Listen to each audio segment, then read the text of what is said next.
Hey, though. It's the mafia. This shit for all the gangsters, nigga. Real story. Hey. Jugging out the double doors, cuz in the 6'4". Choppers hitting switches on these niggas back in 94. Basketball practice, and after that I'm back to selling dope. When the cops hit the ab, I done made a rack off of my pager though. When the WAP hit my box, I'ma hit them back, I'm on a payphone. My shoebox getting full, I need to go buy me a safe for real. It's treacherous outside, not supposed to have it, but I paid for it. A brand new out the box, Tootie on me. What's good, what's good, what's good? It's time for that Culture for the Streets podcast, hosted by Mafia and Paint. Hit the like button, subscribe to the channel, ding the notification bell. Don't leave about the traps you've been served, and we serving every day. We gotta get right to it though. Another nigga fall victim to these RICO cases, man. These gang ties tied to these RICO cases, man. Another example put behind the wall again. We got East Coast rapper Casanova getting 20 years for his role or his alleged involvement in the RICO charges that him and the Blackstone Gorillas was going through, as far as with they RICOs. It was some shootings, drug trafficking. It was a lot of things that was going on, and they was pinpointing Casanova for being one of the high-ranking members of the whole situation. So as a rapper and being able to have access to money and having money behind you, it makes you even more of a target. So we seeing even more, just like we seen with Gunna and Thug and YSL and everything, people with influence and money are being targeted like they John Gotti or whatever going on. You see what I'm saying? But at the same time, you can't just fault the justice system for going after these dudes. Because if they look into them and they see criminal history, niggas that been in and out of jail, what you rapping about you done actually done, they can see this, they will look into you.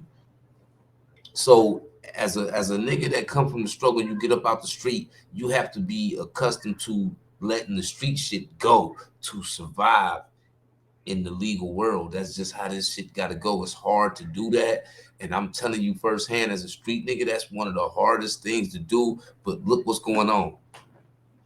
If niggas ain't dying, the RICO charges coming. If niggas ain't dying, the RICO charges coming. Now we got Casanova gone for 20 years. Whereas 18 months ago, Casanova was out here moving around Chris Brown, dropping songs that was doing what it do. Like, he really made a name for himself in the hip hop world. Like, we know who Casanova 2 times is.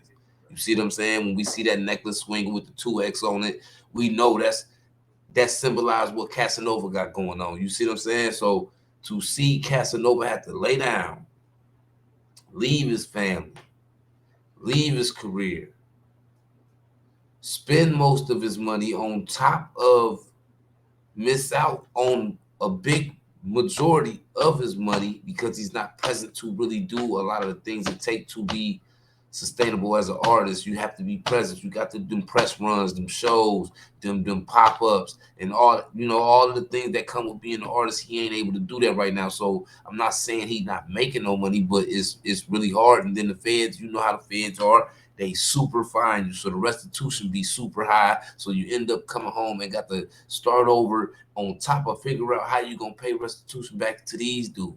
You see what I'm saying?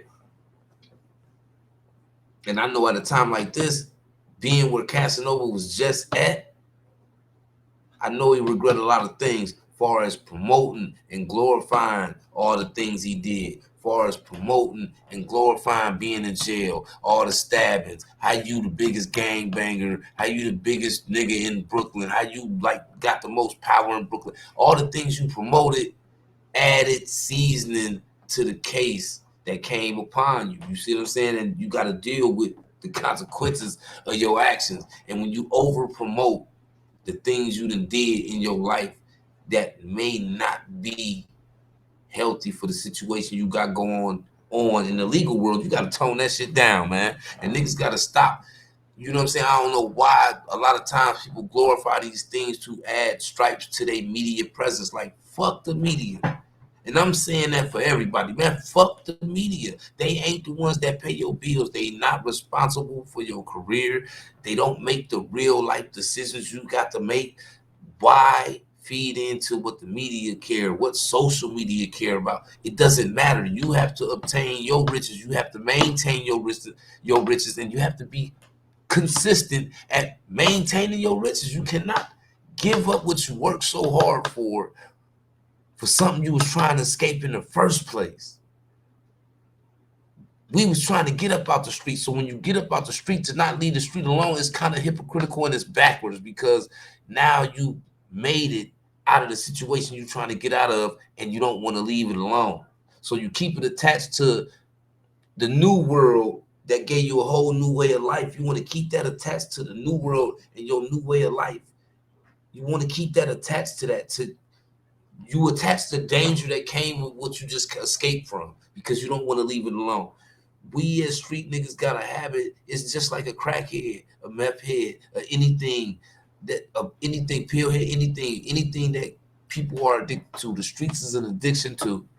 That's what street niggas need to understand. The streets are an addiction. If you are in the streets and you've been in the streets and you've really been outside, the love, the hate, the beef, a lot of that shit come with it. You accept it and you deal with it. And at some point in your life, most preferably when you be young, it's kind of fun. You see what I'm saying? But when we get older, we got kids now. We got families now. We got more responsibilities now. We tend to fall back from things that don't matter and step forth and play front line to all the things that matter. You know what I'm saying? It's a natural thing that's been going on for decades. Like even I've done it. Like going to jail and facing time, and you know you got a kid on the way, and now you worried about your kid. Whereas when you was in the streets and you was free, you didn't have no situation going on. You should have had that same worry. So it should have made you move a little bit more cautious and a little bit more careful. And you should have been considering another route at that present time. And that's things that we don't do. We often don't want to use our head until it's too late. We got to stop doing that shit.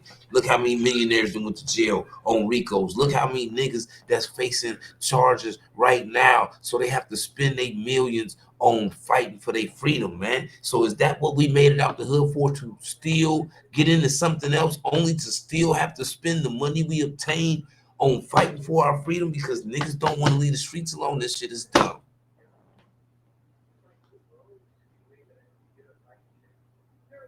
Now I gotta applaud Casanova. I gotta salute Casanova. I got much respect for Casanova because going through this hard time, you're gonna be by yourself, as he did say publicly on some of his Twitters and Instagram stats that a lot of people that he was dealing with didn't fade it to black. And that's what's gonna happen when the feds come down on you, because a lot of people do not want them feds looking into them.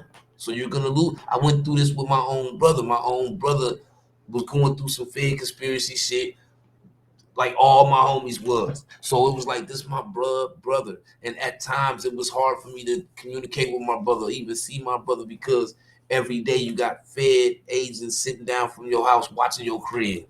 Every day when you in traffic, you got feds in traffic watching you. I'm pretty sure they got the phone locked down. You know what I'm saying? That's one of the main reasons why he was caught up. So it made it hard for me to deal with my own brother, and that's my blood. You see what I'm saying? Because the ties you have to people, and when you stay in touch with these people when they going through these types of things, will shed light on you.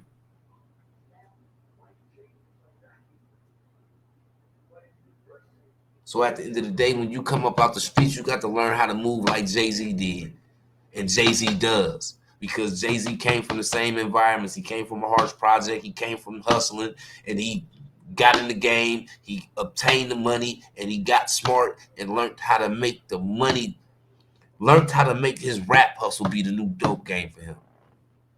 What y'all don't see is Jay-Z still playing the dope game. He's just in a different game where he using dope game protocol as far as the hustle go.